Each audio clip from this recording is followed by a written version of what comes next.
Hello friends, അപ്പം നമ്മൾ പുതിയൊരു വർക്ക്ഷീറ്റിലുള്ള പുതിയൊരു വർക്കുമായിട്ടാണ് ഈ വീഡിയോയിൽ വന്നിട്ടുള്ളത്. വിശപ്പ് അല്ലേ, അമൃതം എന്ന പാഠഭാഗത്ത് നമുക്ക് വിശപ്പ് എന്ന ഡോക്ടർ കെ ശ്രീകുമാറിൻ്റെ നിറമുള്ള നന്മകൾ എന്ന പുസ്തകത്തിലെ വിശപ്പ് എന്ന കഥ ആണ് അവിടെ തന്നിട്ടുള്ളത്.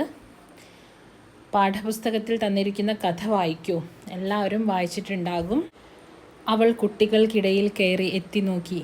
അവിടെ എല്ലും തോലുമായ ഒരു വൃദ്ധൻ കിടന്നു നിരങ്ങുകയാണ്. എന്തെങ്കിലും കഴിക്കാനായി അയാൾ ചുറ്റും നിൽക്കുന്നവരോട് കൈ നീട്ടുന്നു.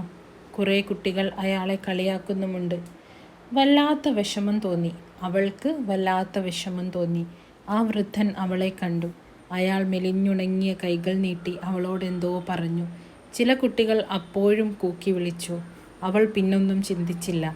ബാഗ് തുറന്ന് ചോറ്റുപാത്രം പുറത്തെടുത്തു. അതിലെ മുഴുവൻ ചോറും അവൾക്കേറെ ഇഷ്ടമുള്ള മുളക് ചമ്മന്തിയും അയാളുടെ കൈവെള്ളയിലേക്ക് പകർന്നു കൊടുത്തു.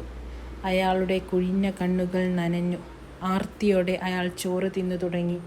അവസാനത്തെ വറ്റും അയാളുടെ വയറ്റിലെത്തുന്നതുവരെ അവൾ നോക്കി നിന്നു. അവൾക്കെന്തോ പെട്ടെന്ന് കരച്ചിൽ വന്നു. അത് സന്തോഷം കൊണ്ടായിരുന്നു. നമുക്ക് നമ്മുടെ ചോദ്യം നോക്കാം. ഈ കഥയിലെ ഏതു കഥാപാത്രത്തിനെയാണ് നിങ്ങൾക്കിഷ്ടമായത്? എന്തുകൊണ്ട്?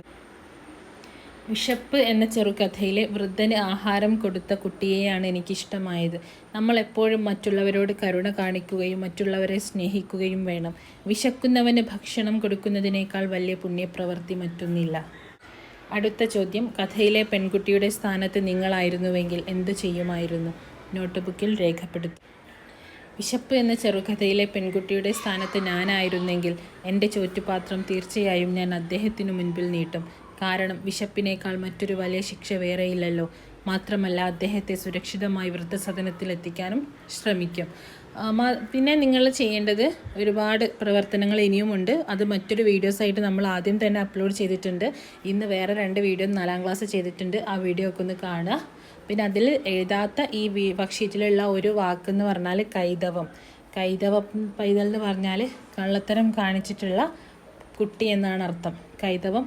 വ്യാജം, മായം കാണിച്ചിട്ടുള്ള വ്യാജം എന്നാണ് അർത്ഥം. കേഴുക, കരയുക. ബാക്കിയെല്ലാം നമ്മൾ അതിൽ ചെയ്തിട്ടുണ്ട്.